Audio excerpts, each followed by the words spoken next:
I'm Dr. Sahakian, Sahakian, and I'm the medical director of Pacific Fertility Center in Los Angeles. Office is located in Westwood, California.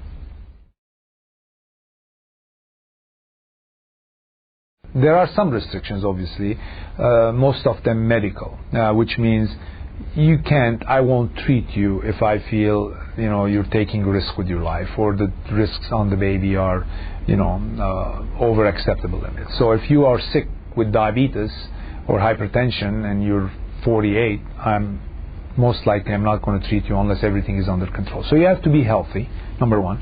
Number two, more recently I have had a new policy where I would not treat a woman over the age of 55 who is single. If you are not single, then the combined age has not to exceed over 110 between you and your partner.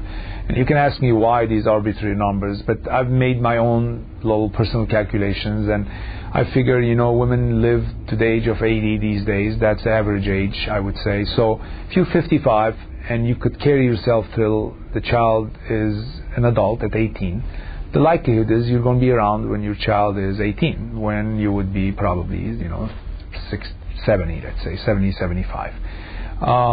I did the combined age factor because I see a lot of couples where the man is 65 but the woman is 45, and as long as you're under 55 and you're married or single, I would treat you.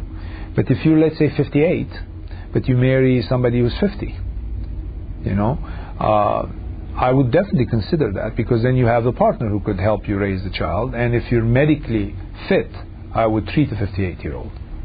You can be single, married, gay, with HIV, and I would basically welcome any patient.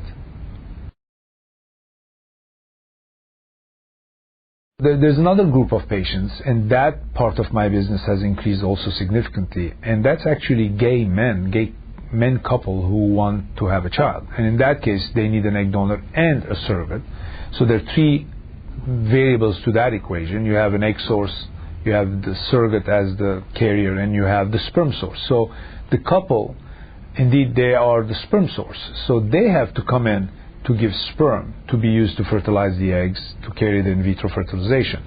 And in that case, it's actually even simpler, because when they come in to meet the surrogate, once they have identified an agency and a surrogate, during that same visit, they will meet the physician. They will give their sperm samples, do the testing, and we can freeze the samples. They go back home, and we would just need to use the frozen sperm samples, which, by the way, is as good as fresh. And they don't really have to come back until the time they have to pick up the child. Although most of them will come back and be present at the time of embryo transfer for support to the surrogate.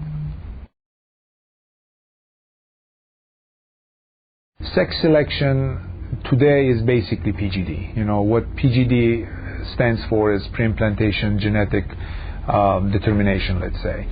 What we can do now is take the embryos, biopsy the embryos, determine the sex of each embryo by chromosomal analysis, and then transfer back only embryos of a certain sex type, right? I don't recommend it. I recommend it for family balancing, but I typically don't recommend somebody who is doing this treatment for the first time to do sex selection, because the PGD process can weaken the embryos, and without question, it lowers the pregnancy rates. So get your child first, and then determine the sex on the next round.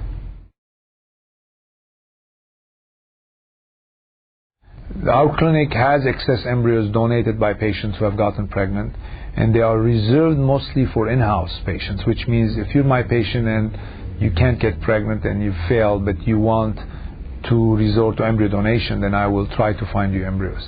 I don't have enough embryos to make it an open embryo donation program where anybody can come and get it, and it's very limited because we don't keep detailed information on the parents. So when a patient donates the embryos, you kind of get them as is, and you can't pick and choose, and there's a disclaimer that pretty much we don't know really deeply the genetic background of where they're coming from. So it's not desirable for most patients, although if you seek embryo donation, you can't be picky, because you're lucky if you get some.